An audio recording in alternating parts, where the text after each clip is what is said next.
Hey everyone, welcome to the Fish Room WA. So in today's video, I'm going to be doing a care/breeding guide on cherry shrimp. Make sure you stay around to the end to get all the helpful information and tips for keeping and breeding these guys.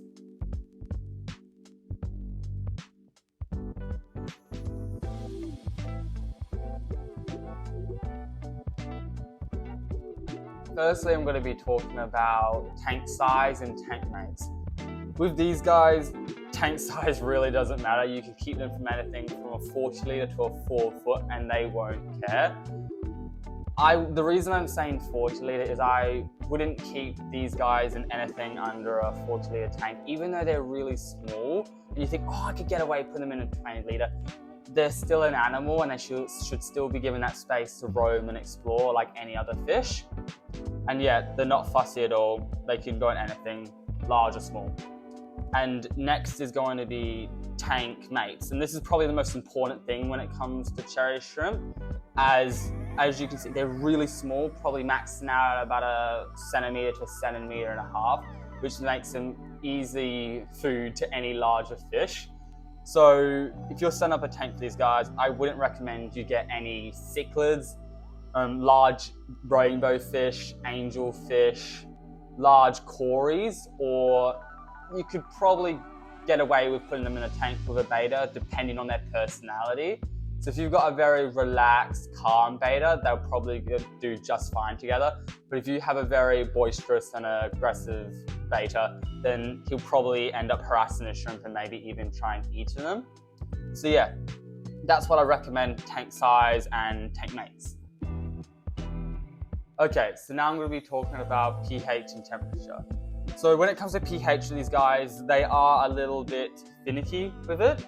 So I found these guys thrive best at a pH between 7 and 7.6. I wouldn't try and keep them anywhere near 8 pH because I found that they start to die off around that high pH area.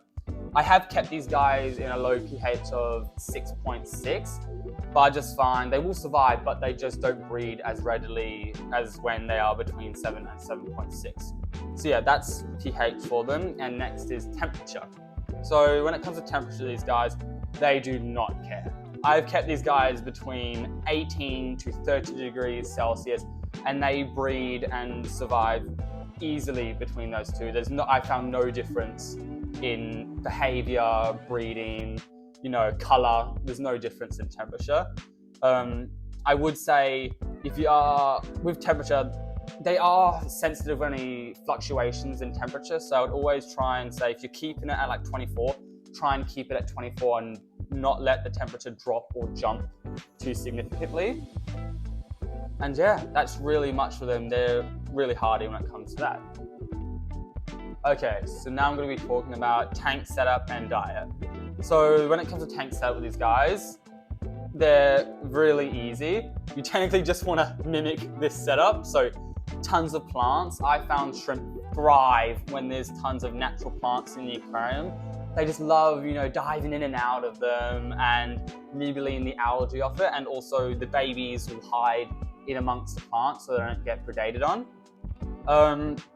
And yeah, again, just your necessities, your sponge filter or a filter, your heater and a light. And that's pretty much all they need for a tank setup. They're fairly easy.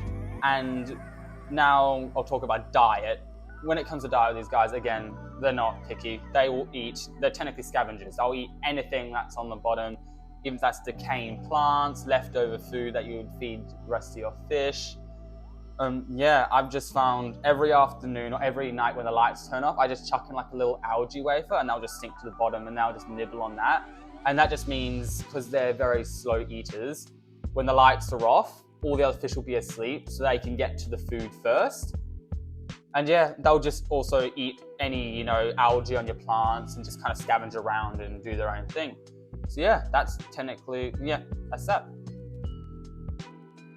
So now I'm going to talk about what colors you can get of cherry shrimp. So the most common colors you can get from cherry shrimp are your yellows. So like what I've got in this aquarium. You can get your blue dreams, You can get your reds, you know, you can get your Bloody Mary reds, your fire reds. There's so many different color morphs for these guys. You can get your green jades, your snowball shrimps.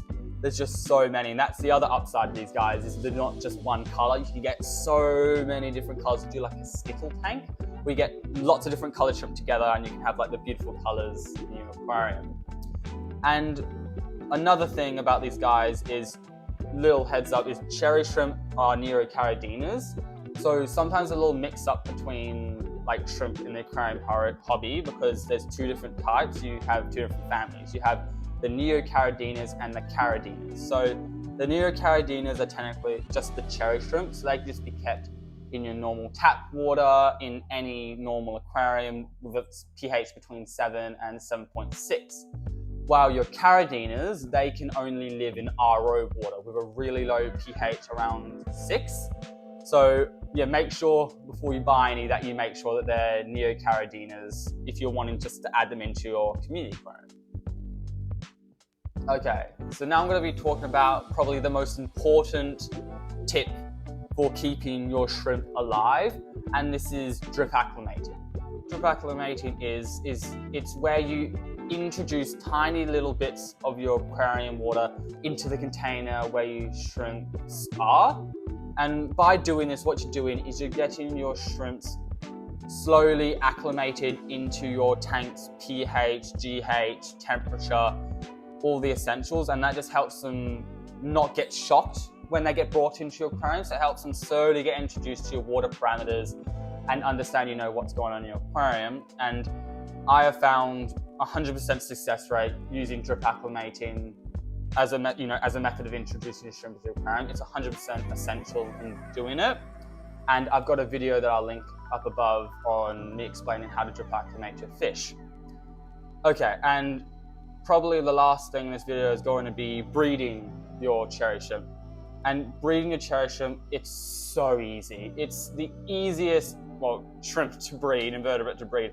They do it by themselves. All you have to do is keep stable water parameters, and they'll just breed, you know, by themselves. What will happen is the males, females, you know, fertilize the eggs. The females will hold the eggs under her, in her tummy. She normally has about 30 eggs at a time, I found. And she'll hold on to those eggs and fan those eggs for 30 days. And then she'll kick the eggs out, and the eggs will hatch into little shrimplets. And those shrimplets will go immediately and hide in amongst the plants, and then they'll start eating the algae, and then they'll grow up into little adorable shrimp like this. So yeah, keeping and breeding shrimp, it's the easiest thing to do. If any beginner wants to decide, oh, what should I start breeding, I'd highly recommend cherry shrimp. They're amazing. They're a little cleanup crew in your aquarium, so they'll eat any decaying matter off the floor. They'll keep your plants crystal clear, and they just look adorable. Like, who wouldn't want those little, you know, yellow, blue, or red little shrimps, you know, going around in the tank and just clean up all the matter.